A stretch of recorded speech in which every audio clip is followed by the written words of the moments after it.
Well, good evening. Welcome again to the Volcano Shelton show here this evening. I'd like to welcome you to all of you, our many viewers around the globe. It's a very good evening to you and welcome. From my end, it's evening time, 7 p.m. Eastern Standard Time. And this is the Volcano Shelton show. Volcano Shelton here with you this evening. Um, Help me to share the link. Invite others to join us here tonight for the conversation. I did tell you that we were going to have a conversation around role models because everything now is about politics in Liberia. We are not worshiping, idolizing the people who were very significant in many areas of our lives. Today we are only bent on focusing on uh, politicians instead of putting our you know hope on people who can help us learn to change our lives and to improve our lives. Our young people are not uh, you know modeling anything except everyone wants to be a politician, um, and that's the way it's going.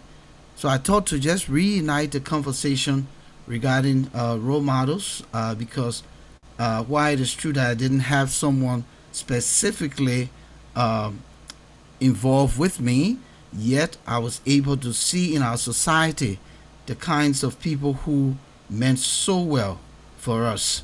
So I just wanted to check my audio here quick. I'll be right back with you. So I thought to just reunite. So yeah, so everything seems to be going well so far, as it is right now. Usually I have, connectivity problem, and I'm hoping that tonight that will not be the case. So welcome. The show is every Thursday, 7 p.m. here in the U.S. and Volcano Shelton here with you. Invite others. Let's come and learn together because this conversation going to be very informative, educative in nature. I know a lot of our young people having heard certain names in our society who were very influential over time.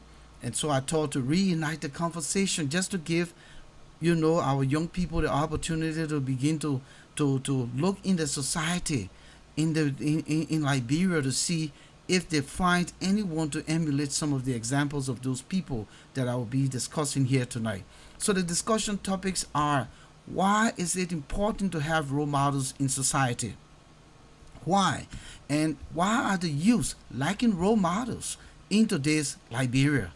And who will replace our role models of yesterday in today's Liberia? So that's what I want to talk about here tonight, and I hope that you can help me share the show. It's not always about politics we come to talk about. We want to begin to set the stage because I have come to realize that in my role as a leader, as an educator, one who brings information. I want to make sure that we cutting across every situation in our country. And one of the most burning issues right now is the lack of succession leadership. Our young people are not developed to take over our country. We were blessed to kind of have small of the good normal days Liberia in our upbringing, and that is why we're able to thrive around the world. That some of us were able to stay within that upbringing and remain peaceful, law abiding members of society wherever we find ourselves. How many of our young people have aspired to that?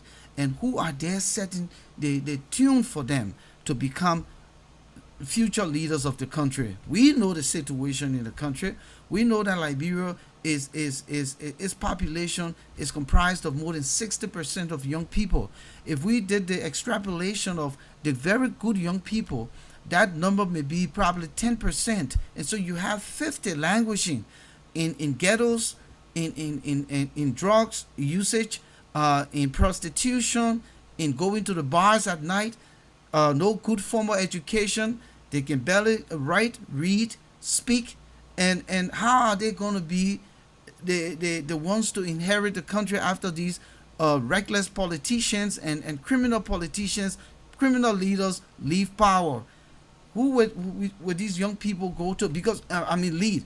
Because what the truth is, many of these politicians don't have the children in Liberia. They don't have the relatives and loved ones in Liberia. They've transported them into different parts of the world where they can do well for themselves.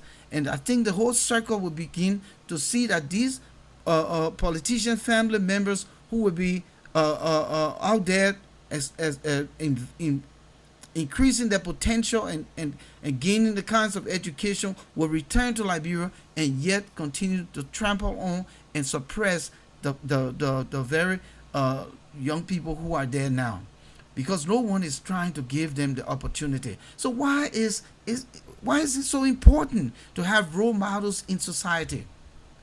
Having role models is not just about having someone to admire. Oh, the man naked haircut. Oh, the man naked car. Oh, the way the man can dress. That's not what it's about. It is about fundamental part of how we learn, build identity, and progress as a society.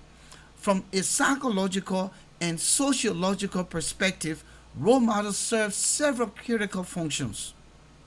Role models in society, they serve several critical functions. The psychology of observational learning. We do not learn how to navigate the world solely through trial and error. According to social learning theory developed by psychologist Albert Bandura, humans learn behaviors. Humans learn behavior, and that's what we find today. When you have bad politicians in leadership, you're going to have bad development of the young people. If you have criminal leaders in leadership, of course, the young people will emulate. Why do you think now that everybody wants to be a representative or a lawmaker? Let me just put it that way. Why do you think that? Because that's what they see, and that's what they tend to think that would change their destiny. Many of your lawmakers are not role models. They are not exemplary leaders. They are not the ones to shape your destiny. They are not the ones to shape your country. They are not the ones to put your country on the right trajectory. These are people who are there for what in it for them. These are people who are there to pillage, to loot. These are the kinds of people that are in power. And so obviously you're going to want to emulate them. So we have what we consider learned behaviors, values, and attitudes by observing others. So we learn by observation. The proof of the concept is that a role model acts as living proof that a certain path is possible. So for the young man who wanted to see play soccer, they could see Weah as their role model. That even with his humble beginning, with his struggle as a young man in the Clara town, in the Gibraltar, he was able to aspire through soccer to the height. He became president of Liberia. He became Ballon d'Or. He became a role model in the arena of sports, not in the arena of leadership. So while we may say Weah is still a role model in sports, particularly football or soccer as is being conceived. So many of the young people aspire in that direction to be like him. When someone from a similar background achieves a difficult goal, it increases self-efficacy or our belief in our own abilities to succeed. So if I'm from the ghetto of New Crew Town, and George Weah from Gibraltar, the ghetto of Clara Town, can aspire to Ballon d'Or status, then I see myself in Mr. Weah and I can accomplish that goal. Behavioral blueprints. Role models provide a template for action. They show how to handle failure, navigate obstacles, and maintain discipline, saving others from having to reinvent the wheel. One of the things I learned from George Weah, he always said that perseverance. He always spoke of perseverance and discipline. Weah said that he succeeded because he persevered and he was disciplined. So based on that, the young people who aspiring to be like him will see that failure, he knew how to handle it. He knew how to handle the obstacles, especially racism. He was able to surmount racism. He maintained his discipline and his perseverance so young people can emulate that. Expanding the horizon of possible. There is a famous phrase in sociology: you cannot be what you cannot see. That is why we learn what? By observation. How can a blind man learn? By observation. He has to see. So you cannot be what you cannot see. So for me to be a soccer player and accomplish the feat of playing well, and to aspire into being a George Weah, and I'm using Weah as an example in that lane, I have to see what he's doing. And people were able to become what they wanted to be because they saw their role models. Role models break barriers and expand what individuals, especially those from underrepresented or marginalized groups, believe that they cannot achieve. That's what role models do. The representation matters. Seeing a woman lead a major tech company, a person of color in the highest offices of government, or a working class individual succeed in academia expands the collective imagination of an entire community. The challenging stereotypes, role models among those things. Despite role models actively dismantle societal biases by quietly proving themselves wrong, or rather by quietly proving the others' optics wrong through their lived achievements. So when people are saying, oh no, this person can't do it, the role model quietly aspire to achieve that so that they can set themselves aside and be seen as role models. The transmission of values and social cohesion. Societies rely on shared values of function smoothly. Role models act as cultural anchor, reflecting and reinforcing the virtues of a society, what a society holds dear, such as empathy, resilience, integrity, and civic duty. How many of our folks today in Liberia are upholding civic duty? How many of them? How many of them are upholding civic duty? So that's the struggle. The ripple effect of altruism. When public figures or local community leaders demonstrate selflessness or courage, it sets a social norm. It raises the baseline of acceptable and aspirational behavior for everyone else. We copy from our leaders. Our community leaders are the role models that the young people will emulate. If our community leaders are bad, our young people will turn up, some of our young people will turn up to be bad. Inspiration in times of crisis. During collective hardships like natural disaster or social upheaval, role models provide a focal point for unity and hope, showing others how to lead and lead with grace under pressure. That's the role of role models. The double-edged sword. While positive role models elevate society, it is worth noting that influence goes both ways. Negative role models can normalize destructive behaviors. Do you hear that? Negative role models can normalize destructive behavior. That's what happened in Liberia. We have normalized politics. It is the way of life. And many of those who are politicians are there for what in it for them. So it has become its destructive behavior in our society. It breeds greed or division. And that's what politicking is doing. So the negative role modeling in Liberia is the reason for why the country remains backwards. So you can look at role modeling in a negative aspect.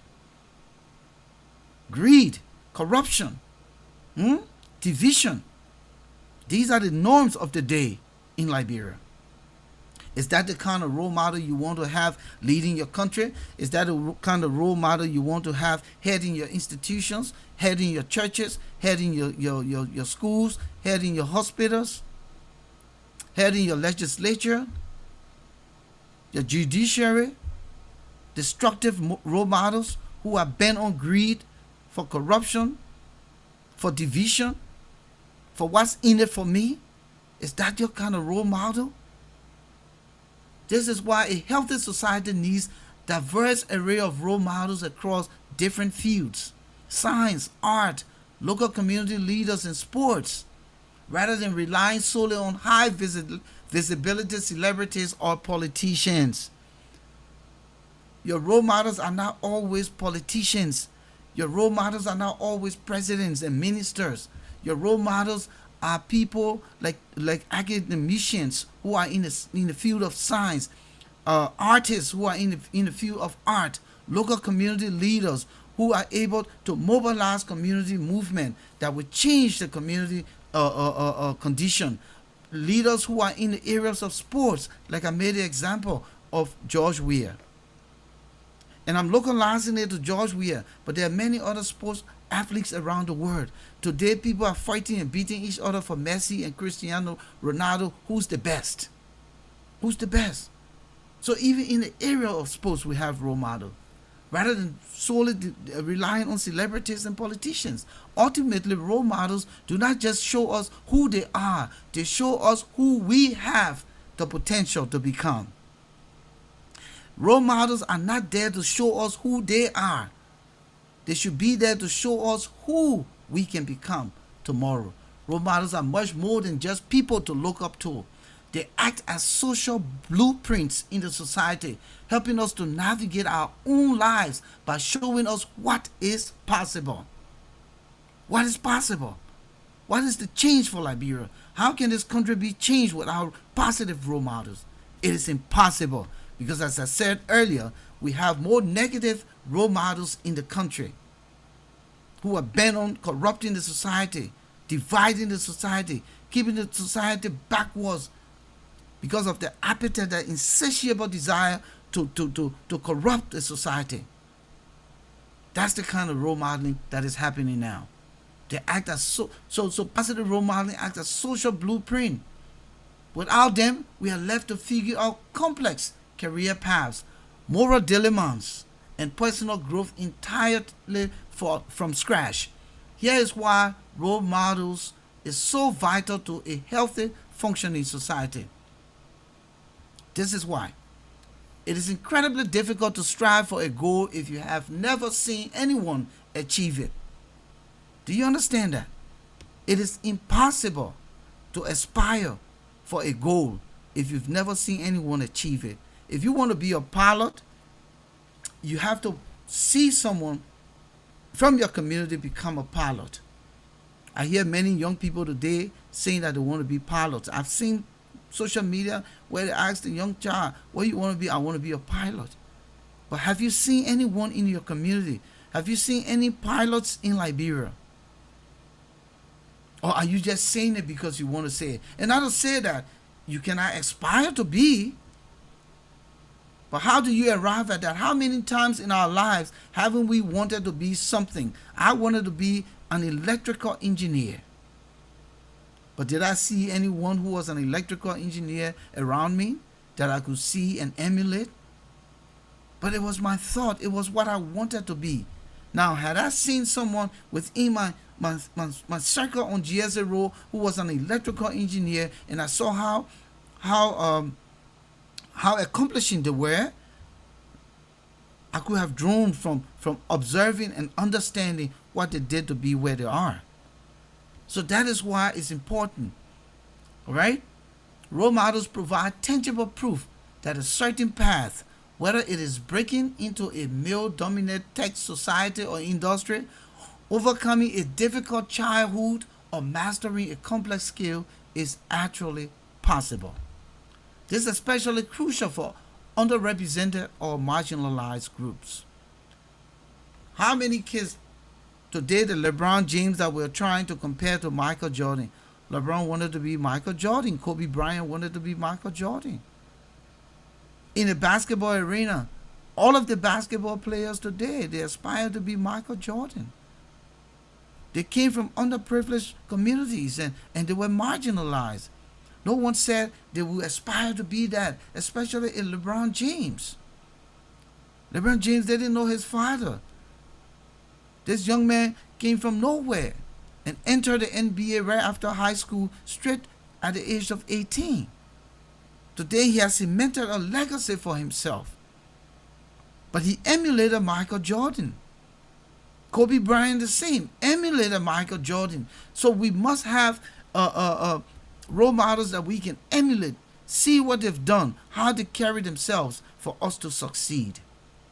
Seeing a person who looks like you, who shares your background or has faced similar hurdles and succeed, expands your horizon of what is achievable. When you hear the story of a George Weah, and I'm surprised that today we have not replicated George Weah on the soccer scene. Many of the young people who play soccer now in Liberia, why haven't they aspired to be George Weah? Because many of them come from underprivileged backgrounds. Many have come from humble beginnings. So did they not see George Weah as a role model in the area of soccer? To emulate what he's done positive on that end, not his leadership, not the other components of his life, but let's just focus on his soccer career. Fast tracking the learning curve. Success leaves clues. When we observe our role model, we aren't just admiring them, we are actively absorbing their habits, the work ethics, the decision-making styles, and even how they handle failure. Constructive limitation. We learn how to deal with setbacks by watching how they bounce when they are in a situation. Avoiding pitfalls. The life stories often serve as a cautionary tale, helping us to avoid the mistakes they made earlier in the journeys. So the error that a role model makes, you don't want to make that.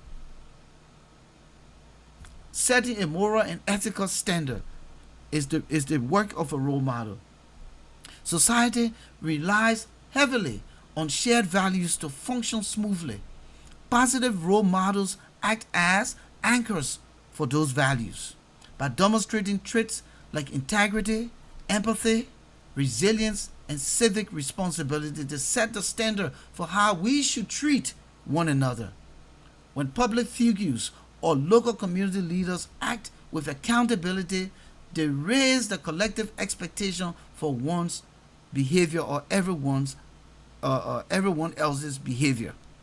So when we have positive role models in our society, they raise the bar. They raise the bar. Heavily raise the bar. They raise the bar so high that we aspire to be them. Conversely, when they don't show positive attitude, the standard of acceptable behavior in society quickly erode. That is what's happening in our country today. Our society is eroding by the day. Our community, our young people, they don't see positive role models. Fueling motivation for goal setting is what role models do. Human beings are naturally competitive and aspirational, but we need inspiration to kickstart that drive. A great role model doesn't make you feel inadequate, they make you feel capable. They provide the fuel to keep pushing when a task gets difficult, acting as a reminder of the reward that lies at the end of the hard work. The difference between heroes and role models. A hero is someone we admire from afar, from a singular, often at unattainable feat. But a role model is someone whose daily behaviors, their choices, and attitude can actively emulate in our everyday lives. So that's the difference. A hero is a one-time make history, but a role model leads the way every day for you to emulate. So now, why are youth lacking role models in Liberia today? Why? Why? For those of you who are watching and listening right now, you know that there were role models before the war. And we'll come to that. So while Liberia has inspiring individual success stories, there's a widespread, deeply felt concern that the country's youth, who make up over 60% of the population, are facing a severe role model crisis. Right now in Liberia, over 60% of the population are facing a real serious crisis when it comes to role modeling. The gap isn't because Liberians lack talent or virtue. Rather, it is because of deep-seated historical, economic, and systemic challenges that have disrupted the natural way mentorship and leadership are passed down from one generation to the next. When I left Liberia years ago, I said, wow, with all this beautiful broadcast skill set that I have, who am I going to pass it down to? So I created a gap. And many other Liberians who left from the normal days to go to other countries around the world, they took with them what they have done to become perfected in what they were doing. And so it created a gap, and that's what we're talking about. So we're not able to pass down the norms, the upbringing, my upbringing, to the young people. I've been out of Liberia for 29, almost 30 years. So the child born 1990 could not benefit from me. The child born 1995 could not benefit from me. The child born 2000 can benefit from me. However, since I've been going back since 2009, I've been able to contribute in many ways. And so when I see one kid doing something wrong, I stepped into the side and I try to correct it. But how many of us doing that? Several critical factors explain why young Liberians struggle to find positive role models today. The generational disruption of the Civil War.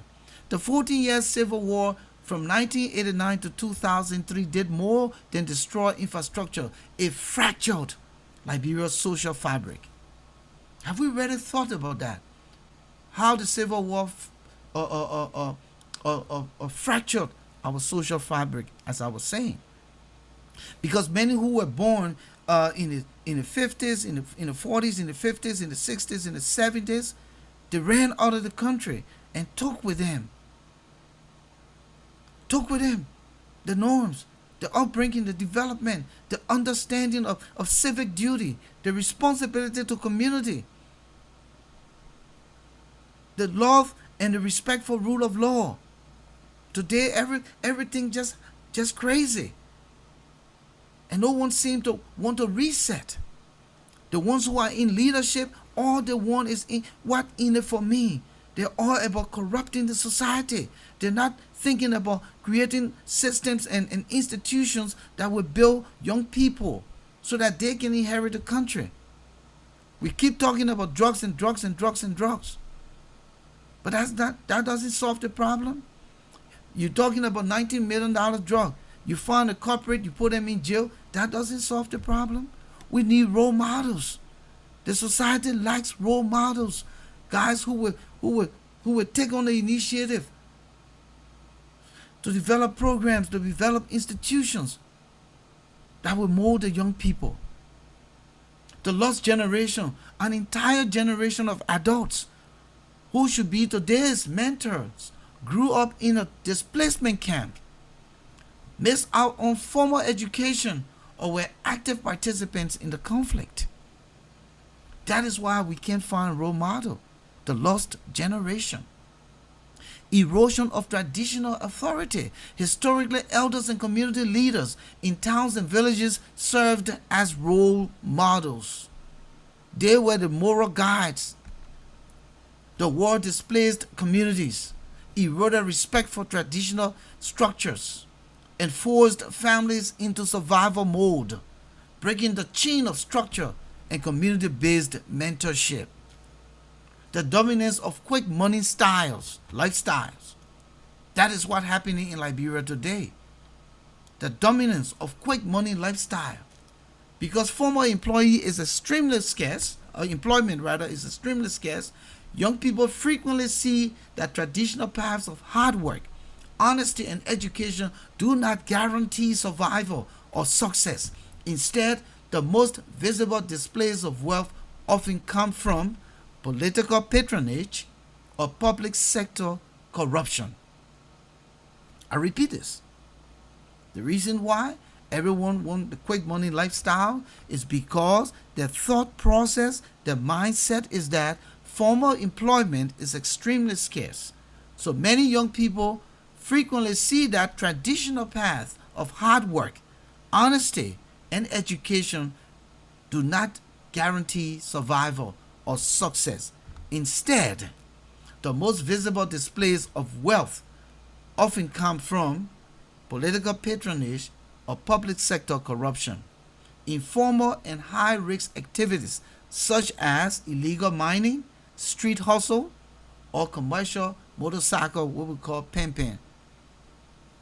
When the most financially secured individuals in a community are those who bypass education or ethical boundaries, they inevitably become the blueprints for success, making academic or ethical role models seem unrealistic. So if you see around you that a guy who was nobody now is a representative and he now built big houses in the area, he riding good cars, all his windows up, he got serene behind him, and you know that he didn't go to school or he's not well learned, you say, but what's the essence of me going to school? Look at this man. That's my role model. I can be a representative too. And then you cease to grow, you cease to become educated, and then what you do? You go straight into trying to be like this guy who doing nothing for society but living off of society. Then the other reason why we can't find role models in the country is the Zogo crisis and the extreme vulnerability. Liberia faces a massive crisis with Zogos, vulnerable, disadvantaged youth and young adults, many of whom struggle with substance abuse and live in abandoned buildings on street corners around Monrovia and its surroundings. Without rehabilitation programs, mental health support, or older mentors to pull them back, many at risk you find companionship and survival strategies in street gang. Who's going to talk to them? Who do they see?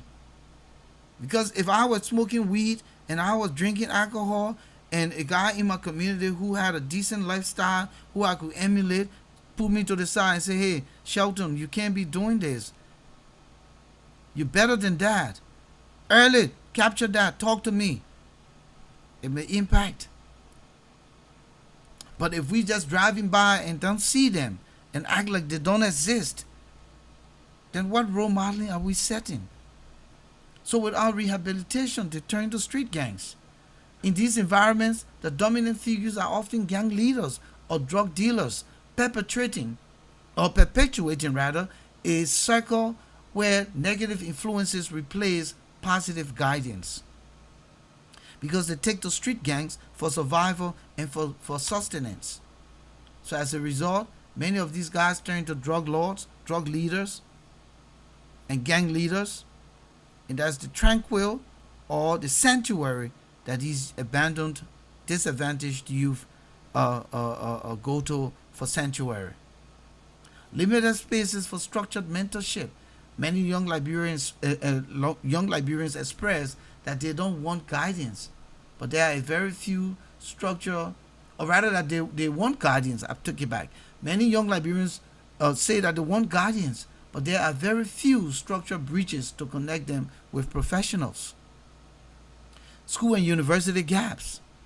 Academic institutions are often overcrowded and under-resourced, leaving teachers and professors with little time or capacity to act as personal mentors outside of class. Today, the teacher cannot be a mentor. He's making the test hard so that the student can fail so he can get some money. Today, the teacher cannot be a mentor. He's demanding to go into a relationship with a female student just so he can pass her. So these are the things. So we have even the educational system crippling to the point that they cannot develop role models. Weak professional networks. There are very few institutionalized internship programs, professional guilds, or youth development clubs, outside of a few urban nonprofit groups like Nimoti, or the Federation of Liberian Youth that systematically match young people with experienced professionals. Now, do we have vacation job in Liberia?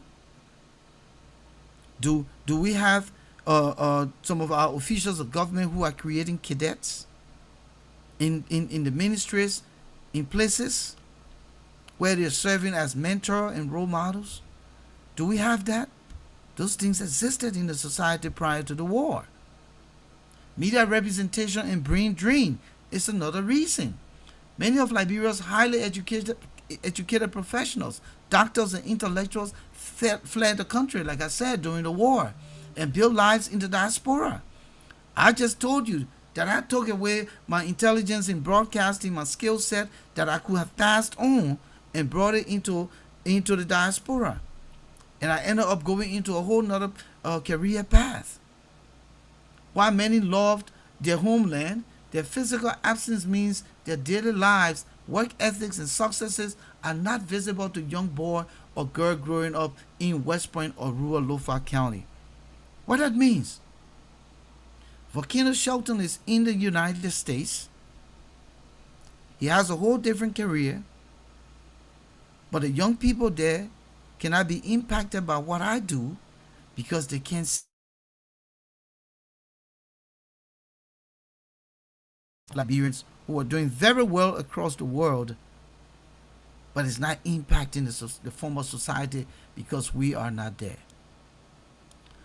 Simultaneously, local media often prioritize the political scandals and conflict over highlighting the quiet, hard-working Liberians, the farmers, the teachers, the small business owners, and scientists who are doing honest transformative work. The media is a problem.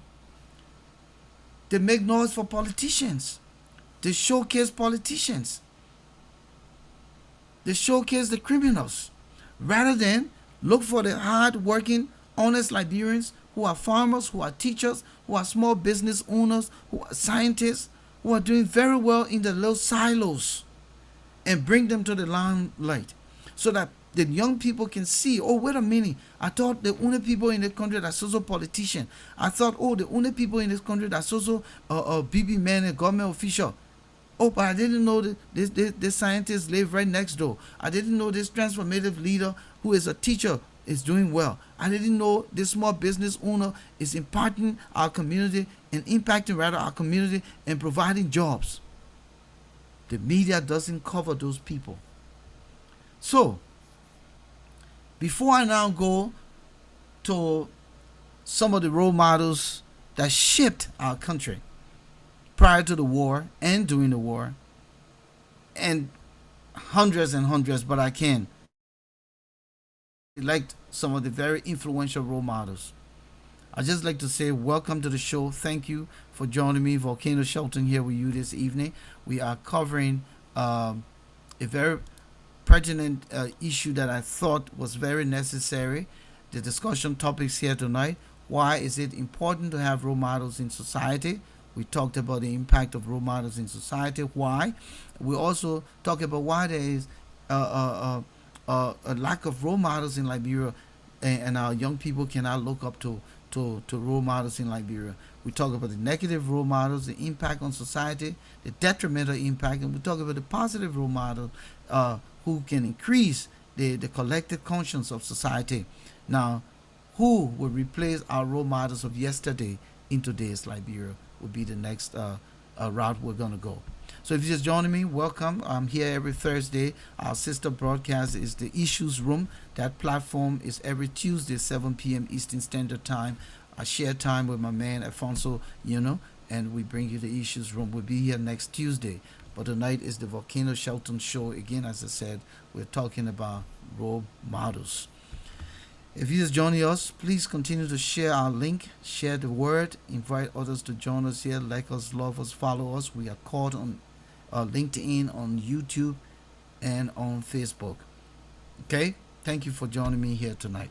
So let's look at some of our role models. It will shock you that many of you probably in this generation, the recent generation, do not know much about some of these people I'm about to talk about. You may not. So what I'm going to do here is I'm going to post my number so that if you have any reason to come in, you can you know maybe call and share your perspective. I will appreciate it.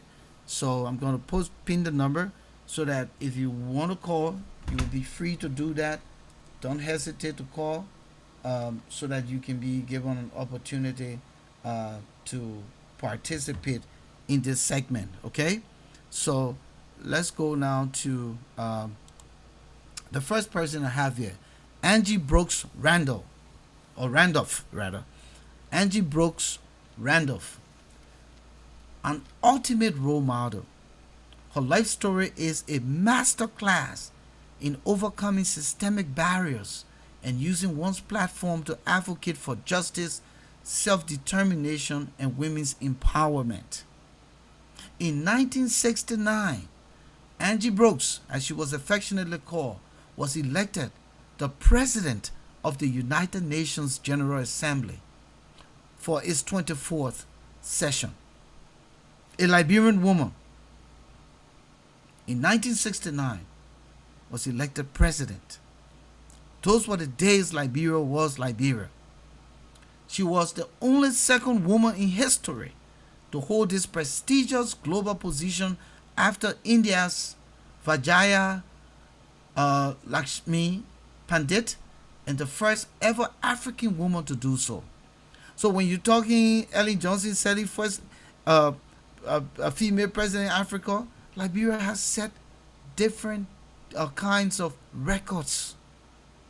And Angie Brooks Randolph is of no exception. A powerful, educated woman. A powerful, educated woman.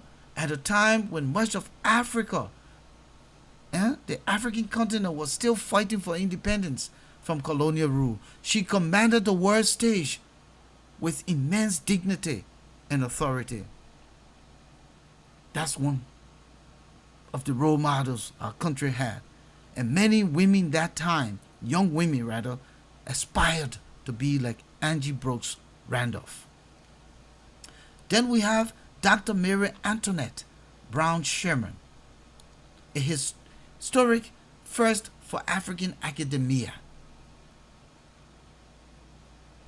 She was in the field of academics. In 1978, Dr. Sherman was appointed as the president of the University of Liberia. With this appointment, she made history as the first woman to serve as the president of a major university in Liberia and the first female university president in all of Africa. So in 1978, she was the first female president of a university in Africa and Liberia. Oh, sorry, I didn't post the number, Dr. Marley. Hold 1 second here. Let me do that quick. Oh, good Lord. So the number is now pinned, 404-272-2808. 404-272-2808. The number is pinned. You can call. So, yes, as I was saying, first woman to hold the position of being the university president in all of Africa in 1978, as late as 1978. Okay? Under her leadership, the University of Liberia experienced what many consider its golden age. Not the university today that Dr. Mapayan, Leila Mapayan, is struggling to fix. The golden age was under Mary Antoinette Brown Sherman. She marked high excellence standards, robust international partnerships, and a vibrant culture of intellectual debate. Those were the days when Liberian students benefited from international professors across the world. When the university was the University of Liberia, many students came from all across Africa and got degrees at the University of Liberia. She was a fierce defender of academic freedom. Dr. Sherman ran the university during a time of intense political of volatility in Liberia, including the 1980 military coup led by Samuel Doe. Despite extreme political pressure, she stood firmly as a shield for her students and faculty. So they think what the people are doing, calling themselves soup, is that the soup? Is that the soup today? Is that the soup today that you want to be against your professors? You want to be against the university faculty when you should be in partnership with the university? Mary Antoinette Brown, during her time, she defended the students. She defended the faculties. But today, all day you insulting your leaders, and you call yourself a political how do I call it? A political experiment, because that's what it is. The noise is, oh, you go to SUP or you go to UL, you come from UL politics, you can do politics in Liberia, you can do anything. No. Not this politics. Not the one they're doing. Not this time. Not this time. She fiercely defended academic freedom and the right of to free speech, insisting that the university campus remain a sanctuary for open thought and peaceful dissent. Peaceful dissent. Open thought and peaceful dissent. That'll create chaos. That'll sit under the palaver hut and curse all day and sing and zigwe and all of that. That's not university slogans. Her refusal to compromise her academic and moral integrity often put her at direct odds with the military regime of President Doe, leading to her eventual dismissal in 1984 when the government cracked down on the university. Yet her courage cemented as a legendary figure of principled resistance. So because of her hard position protecting freedom of speech, students' rights, she was removed by the military government in 1984. From 78 to 84, she led the university. During her time, she elevated the standard of Liberian education, especially at the tertiary level. Mary Antoinette Brown. Dr. Brown did not just administer, she actively shaped the curriculum and the pedagogical standards at the university. She earned her bachelor's degree from the Liberia College, now UL, her master's from Radcliffe College, Harvard University, and her PhD in education from Cornell University. That's a role model. That's a role model. She used her global expertise to design educational programs that were culturally relevant to Liberia and the broader African continent, ensuring that students weren't just learning Western models, but were equipped to solve local real-world problems. So when she developed curriculum, she standardized it to the Liberian culture and the African continent. Highly influential, a scholar of Liberian history. Even in exile during the war, she never stopped writing and researching. She authored numerous scholarly works on the history of education in Liberia, ensuring that the achievements of struggles and the stories of Liberian institutions were preserved for future generation. How many of you now know the story of Mary Antoinette Brown Sherman? How many of you who are at the University of Liberia now can talk about this woman? But all day you're singing all over the place and jumping and calling yourself supes when you should be in partnership. Her enduring legacy.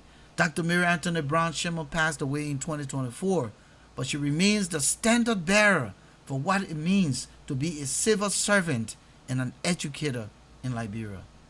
For today's Liberian youth, particularly young women entering academia and professional fields, Dr. Sherman stands as a powerful reminder that intellect, dignity, and unwavering moral courage are the greatest tools one can use to serve their community and country. Okay? The next person I want to talk about is the Reverend Dr. Walter D. Richards. He is a legendary figure of moral courage, a spiritual leader, and a societal and social advocate in modern Liberian history. As a powerful Baptist clergyman, the former president of the Liberian Council of Churches, his life serves as one of the ultimate historical examples of speaking truth to power, even in the harshest personal cost. At the harshest personal cost. His legacy is defined by several profound elements that cement him as an enduring role model. Reverend Dr. Walter Richards, the voice of the voiceless, as he was referred to. During the politically turbulent and violent years leading up to and during the Liberian Civil War, Reverend Richards was a prominent voice of conscience of the nation. As a pastor of Salem Baptist Church in Broadville and First Baptist Church in Clay Ashland, his sermons were not just theological.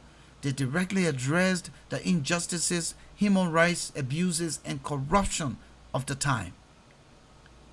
He famously refused to remain silent in the face of tyranny, using his pulpit to demand peace, accountability, and protection of the ordinary people. He was a champion of national peace.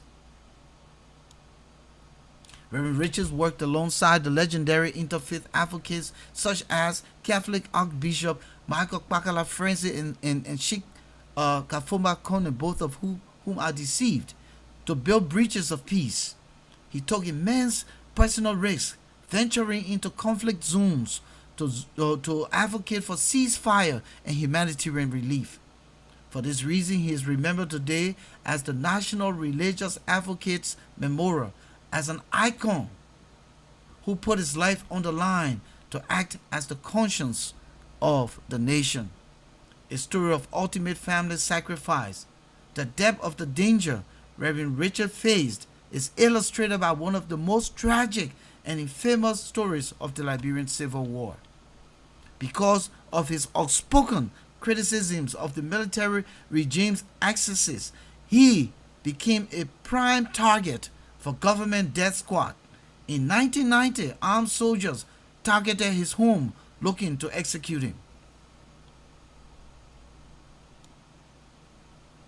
Unable to find Reverend Richard, the soldiers instead arrested his brother Aravanja Richards, one of Liberia's most celebrated and eminent sculptors. In a horrific case of mistaken identity, the soldiers mistook the artist for his brother, the pastor. Aravanja Richards was brutally executed and thrown into the Po River. This tragic loss underscored the immense, terrifying stakes of Reverend Richards' moral crusade, yet his legacy of standing firm against oppression remained unbroken. Nation building beyond the pulpit. In addition to his pastoral work, Reverend Richards believed heavily in practical nation building. He served as the key pioneer in establishing the Liberia Opportunities Industrialization Center, the LOIC, in 1977, which focused on providing vocational training and job skills to underprivileged youths. He was also instrumental in the growth of the Liberian Baptist Theological Seminary, aiming to train community-minded leaders. At enduring standard in the country where young people often feel a lack of principled mentor, Reverend Walter D. Richards stands as a towering example of what it means to lead with integrity. He proved that true leadership is defined by the willingness to stand up for the vulnerable, advocate for peace, and speak the truth, no matter how dangerous the circumstances. Reverend Dr. Walter Richards, the late, was a role model. So call. The number is posted 404-272-2808. 404-272-2808. So you can add your own, little piece. Welcome, Thomas. Archbishop Michael Kpakala Francis is another role model, often referred to affectionately by Liberians as Bishop Michael Francis, is widely revered as the absolute moral conscience of Liberia during some of the darkest chapters of the nation's history. As the first Archbishop of the Roman Catholic Archdiocese of Monrovia, his life was defined by a fearless, uncompromising stance against injustice, tyranny, and violence. He is frequently compared to global peace giants like South Africa's Desmond Tutu and El Salvador's Oscar Romero. That's how Bishop Francis was referred to. Then we have Dr. Stephen M. Yekesing. Dr. Stephen M. Yekesing, another role model, holds a tragic yet deep heroic place in the history of Liberian academia. As a distinguished geneticist and a highly respected president of the University of Liberia, his legacy is defined by a profound love for his students, a dedication to scientific progress, and an ultimate heartbreaking sacrifice during the onset of the Liberian Civil War. His life stands as a powerful role model for intellectual devotion, showing what it means to stand by one's duty and community even in the face of imminent danger.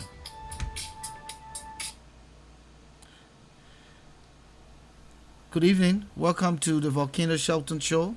The number calls from 8797. Are you calling to participate? Yep, this is Dr. Marley. Yes, welcome. Welcome. Yeah, thank you, and thank you for this brainstorming show. But Yeah. I have a few questions. Yeah, I have a few questions for you. Oh, you want to ask? Uh, I should be asking you question. You want to ask me question, my man? okay. No, no, go ahead. No. Go ahead. Let's have a conversation. Go ahead. Yes. You didn't mention about 9 other persons who, according to you, should be some of our role model in Liberia. And you also mentioned that before our civil crisis, in those days, there were role models for which the people were able to make strive to achieve what they achieve. But my question to you now is, can we look at the distinction between a role model and a prominent Liberians? Because I'm asking this question when you brought in about the university president. Oh, sorry, I didn't write her name down. But anyway, you enumerated some great things she did, how she shaped at the future of the university, which of course was something great. But I think those were responsibility. She tried to fulfill a responsibility for an institution for which she was on the taxpayer payroll. And she worked diligently to take that institution to a certain level, certain appreciative level that we must commend her. So based on some of these great things she did, she became prominent. She became prominent in our society. And so people tend to look at her as being very prominent. But then I try to see the demarcation being prominent and being a role model. Because I strongly believe that a role model should demonstrate certain character, certain characteristics, identity should be attached to a role model. For instance, the issue of resilience, honesty, integrity, empathy, hard work, good work ethics, and finally, having an impact in the life of a young man coming up, try to shape that person's life or lifting them from mat to mattress. Then, in my own thinking, you have made a strive to change a youth from point A to point B.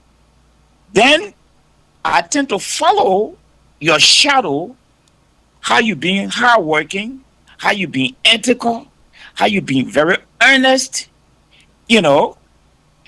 So I see that I see you dwelling more of their role that make them more prominent in our society than being a real role model. Because I see it from the point where some people may be a bit subjective, while who may be a role model to you may not be a role model to another person.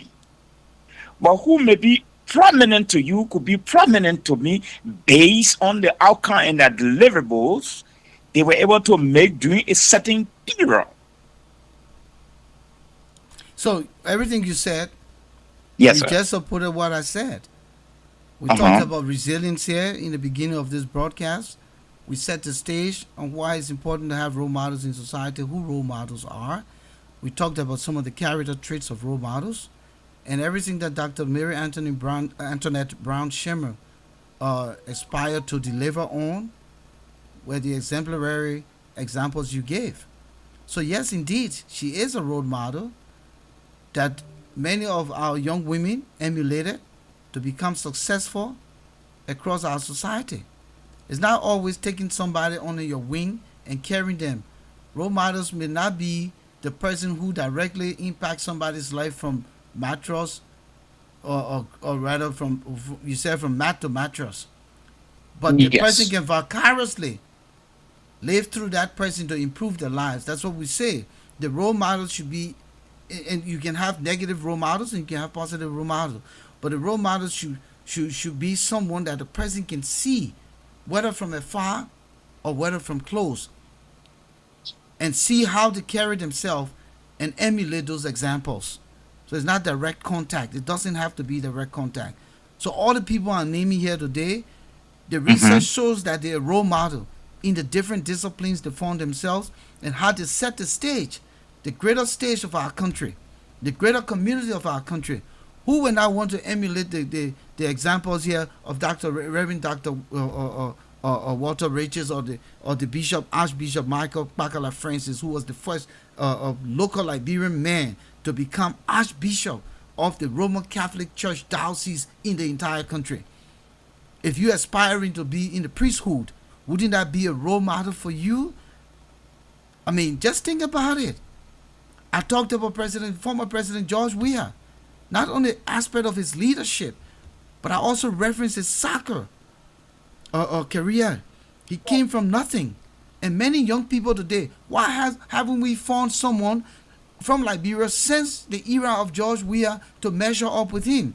I gave the example of Michael Jordan and LeBron James. All of these young people aspire to be Michael Jordan. Today now we're arguing the GOAT between Michael and LeBron. If you follow sports, so George Weah set the pinnacle, right, as a role model for soccer in Liberia. Many of the young people wanted to be like him. So I'm surprised now that we don't have anyone to come close or surpass him so that we can have the argument and not just like we are. But of course, he was a role model for soccer. So he may not have had direct contact or Uh-huh. sprinkles, the sprinkle characteristics or so on any young people, but they saw themselves in him. And some of them aspired, some of them got contracts. It may not have been as lucrative as his, but they were able to come out in society. So that's the purpose here. So it's not a matter of prominence. Of course, many role models I talked about farmers, I talked about local community leaders, I talked about teachers who may not be prominent, but they're impacting. If you go to the classroom, you hold a doctorate degree. I'm sure that there were certain teachers you just wanted to be in the classroom. You just wanted to learn from them because they were modeling the way for you. So that's I think that's where we should look at it. So it's not a matter of trying to be subjective. It's just the fact that when people rise to No, no, prominence, it's but either positive or either negative. yes, But not all role yeah, models will but directly impact a person or say you my cadet or you my protege. I take you under my wings. You can find that as well. You can find that as well. But we have global role models. Michael Jackson was a global role model in the artistry of music. I was one of Michael Jackson's. The one of the many Michael Jacksons. Today, Michael has been deceased for years. We still have people coming up wanting to be Michael Jackson. He didn't know me from anywhere. Many of the other young people out there dance around Michael Jackson. So yes, so let's look at it from that perspective. Why he was a role model? He was also one of the most prominent artists ever to walk the face of the earth. Even in the years he's gone, Michael still remains relevant. So that's the perspective I'm speaking from. Yeah. You see, I want for us to be to balance this conversation. You just brought in about my schooling, and I agree with you 100%. There was this teacher I decided to use him as a role model because certain behavior he introduced in his classroom, how he handled his lesson, a certain thing I used to like about this guy. And so I decided to follow through about some of his own characteristic, how he presented things. He was not prominent. I said that. He wasn't. Yes, he wasn't prominent. He was not a prominent teacher. He was just a lecturer, not even known. I mean, throughout the university. But there are certain things he brought to the class that I talked to and decided to practice it. So what I'm seeing here is that there are a lot of people are prominent based on their deliverables, but they are not role model. Like for instance, the 9 person you just named, somebody could tell you, say, well, I have not named 9 person. I just went down. No. You listed nine. Okay, nine yeah, you mean prominent. no, you mean not. Yeah, yeah, on the flyer. On the flyer, Yes, yes, on the flyer, yeah. that you just talk about. I haven't completed yet, so I Yes. just want us to wrap up So now because I got to continue. okay. Yeah. So what I'm seeing here is that not everybody will agree with you. Well, then that's These on are them. role model, Then that's on but them. people will agree with. I will agree with you. They were prominent people based on their deliverables. I didn't come here without research. The research shows that they were considered role models. I did research before naming these people. I didn't just show up here. They were considered role models. You can put any one of those names in and slice it by role model and see what they say. So again, I mean, who will argue that Dr. Stephen Yekison wasn't a role model? Who will argue that Mary Antoinette Brown wasn't? Well, I haven't even gone down the list. What I'm saying, I said that other people may disagree with yeah, you. but- That's research. Yeah, but That issue, research. the issue here is You I see? don't expect everyone to agree. Yeah, I I don't. agree with you. Yeah. They are prominent people, but they are not all role model. That's what I'm saying. But the research says that they are prominent and role models. Yeah, but that within- research, that's somebody's opinion. It's somebody's opinion. Research are people's opinion and decide to put it into a peer review. Okay? Is it binding? Do I have to do my own critique? There are other people you may ask, they may have to give you, I mean, a different perspective. That's what I'm saying. But I know these were great and prominent people in our society. Whether they were role model is something that I need to really delve into, apart from what someone's opinion is saying in the documentation. You see? But anyway, let's leave it there and you continue with your show. I just wanted to share my own perspective. Thank you. All right. So in continuation, we're talking about Dr. Yekison. So Dr. Yekison, of course, met his untimely death when he remained at the Fenton campus in between Mount Barkley and Carisburg to protect the university assets, its scientific lab, and most importantly, the students and staff who were stranded and seeking refuge.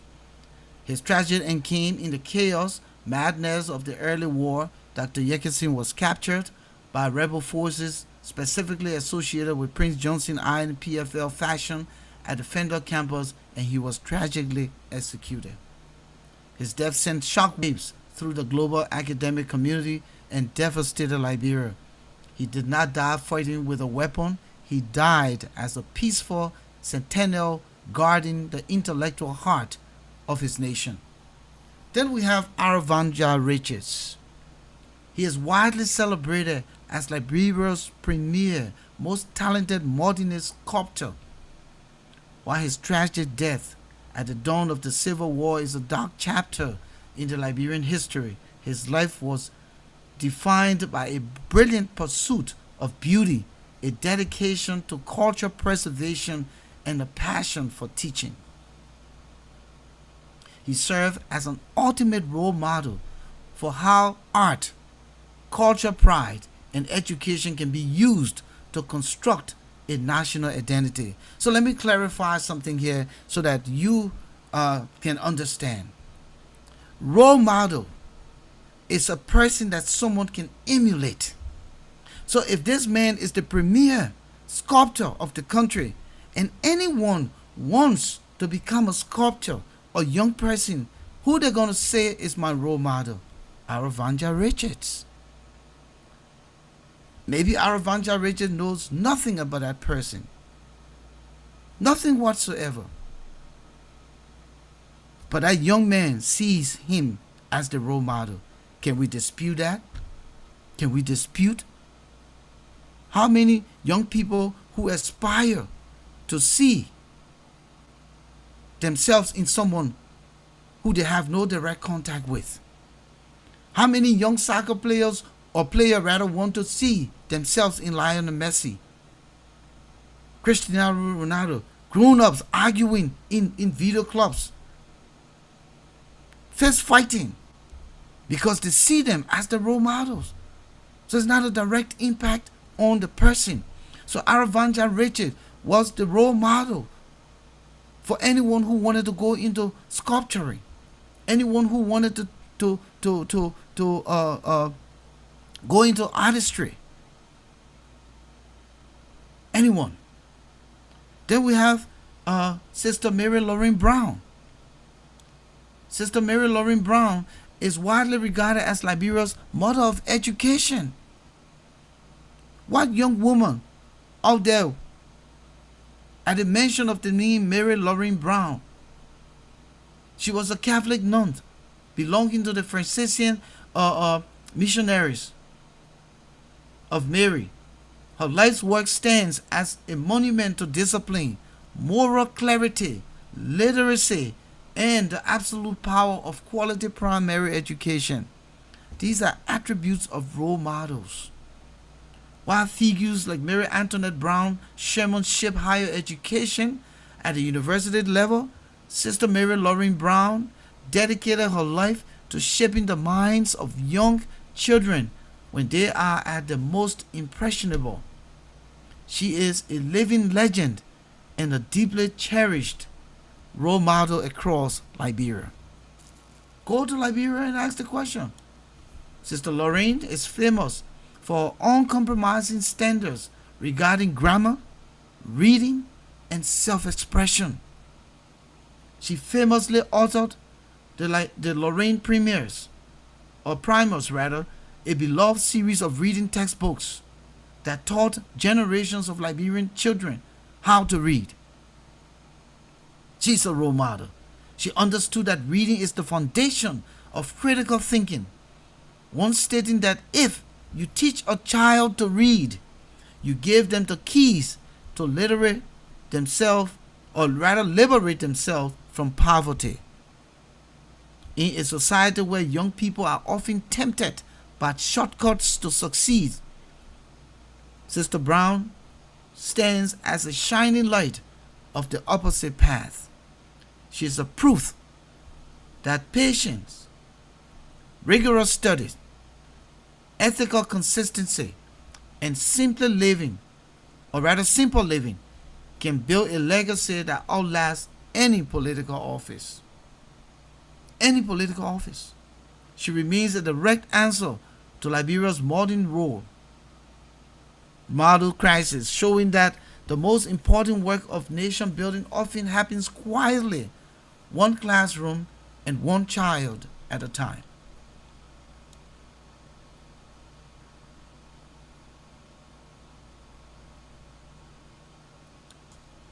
We have the peace engineer.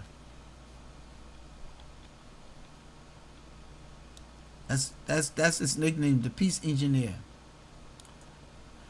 The Reverend J.K. Levy Moulton, popularly known as J.K. Levy Moulton, a highly respected Liberian cleric, a professional engineer and peace builder whose legacy sits at the absolute intersection of spiritual guidance and national conflict resolution. He was born January 4th, 1935 in Clay Ashland, Montserrat County, and passing away on October 15, 2020. Reverend Moulton represents a unique archetype of a role model. The peace engineer, he used his sharp technical mind and his deep Christian faith to design pathways to peace during some of Liberia's most terrifying movements. Here is why J.K. Levy Moulton is remembered as a towering role model in modern Liberian history. He is the co-founder of the Interfaith Mediation Committee. When the first Liberian Civil War erupted in the late 1989 and early 1990, the government of Samuel Doe and Charles Taylor rebel forces, the NPFL, were locked in a brutal stalemate that threatened to completely destroy the country. In May 1990, realizing that military action would only result in slaughter of innocent citizens, Reverend Moulton, who was then serving as the president of the Liberia Council of Churches, helped orchestrate a historic alliance. He united Christian and Muslim leaders to form the Interfaith Mediation Committee. Working alongside spiritual giants like Archbishop Michael Pakala Francis and Sheikh Kafumba Konen, the Reverend Moulton helped position the religious community as the only trusted neutral mediator in the country. This interfaith model eventually laid the groundwork for the ECOWAS peace plan and the deployment of the West African peacekeepers, ECOMOG, which saved countless lives. The word not coming out. Countless lives. For a young Liberian today, Reverend J.K. Levy Moulton is a powerful reminder that leadership is about building bridges.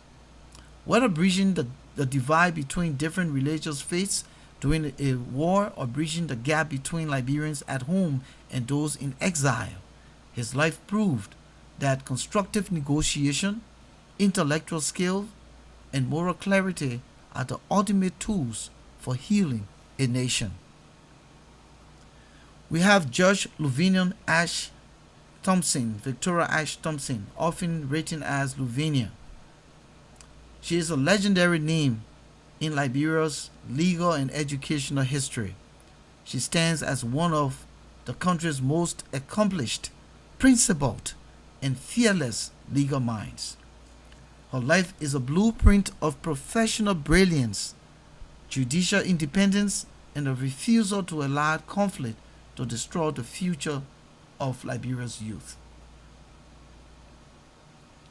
Then finally we have Tommy Reins.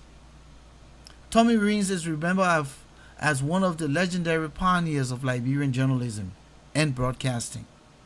Like many of the intellectual and cultural figures of his generation, his life was cut short, tragically, by the Civil War.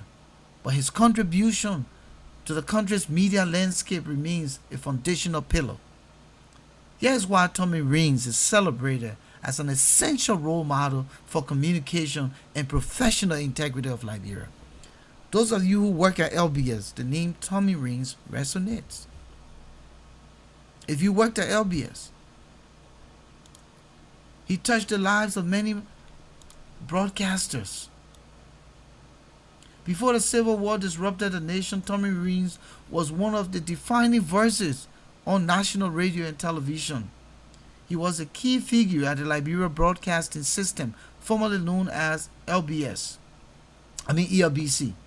alongside other legendary broadcasters like Eustace Smith, Kwame Clement, Olivia Shannon. Reins helped build LBS into a trusted professional and world-class public broadcaster. His work established hard standards for broadcast journalism characterized by clear communication, deep professionalism, and public service. Beyond his work behind the microphone, Reins stepped into public service to use his communication skills for the state. He served as the Assistant Minister for Public Affairs. During periods of extreme political tension, Reins used his platform to advocate for safety and human rights. He famously made public appeals directly to armed forces and commanders, reminding them of their sacred duty to protect rather than abuse the civilian populations they were once sworn to defend. So,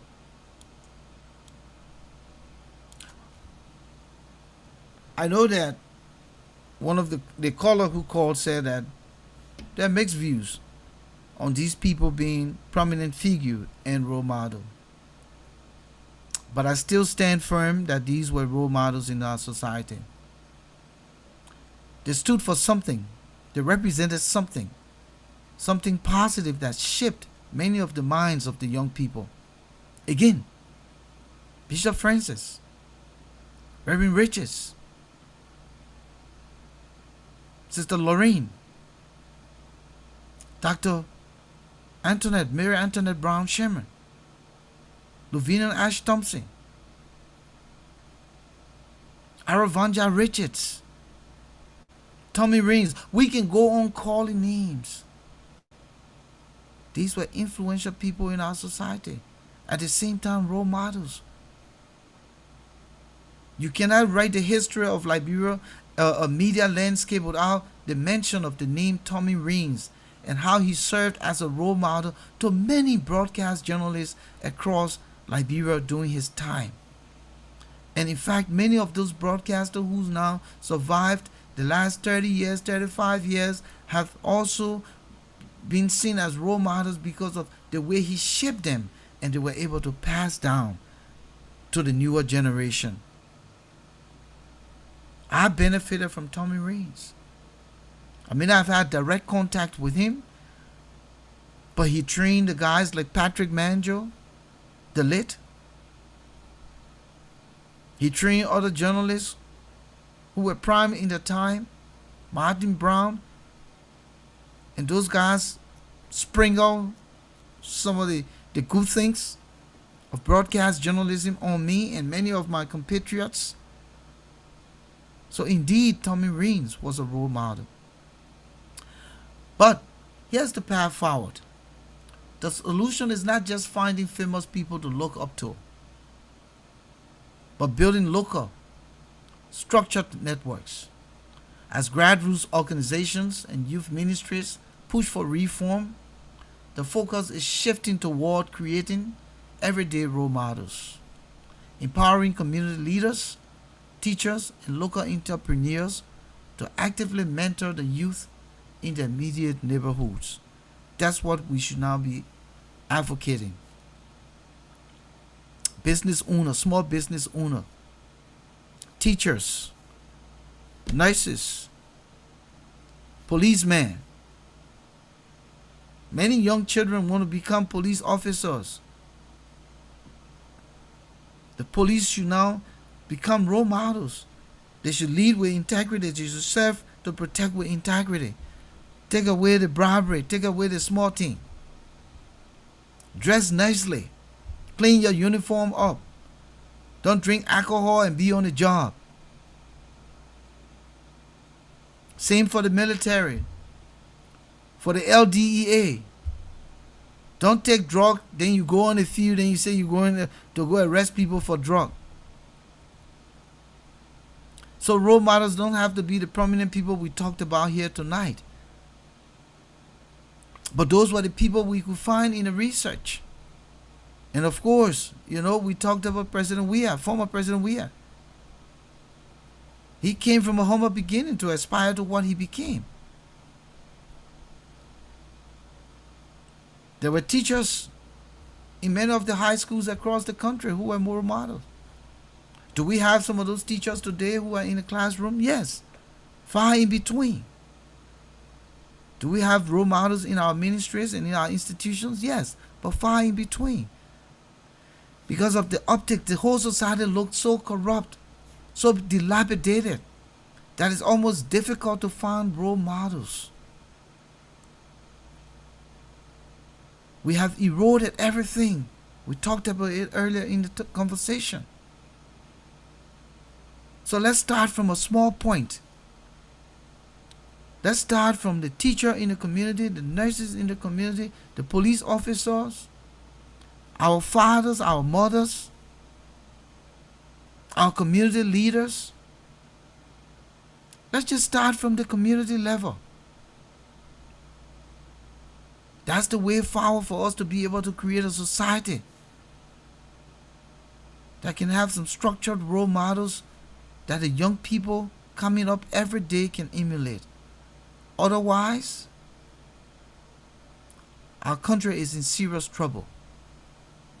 Because what they see today,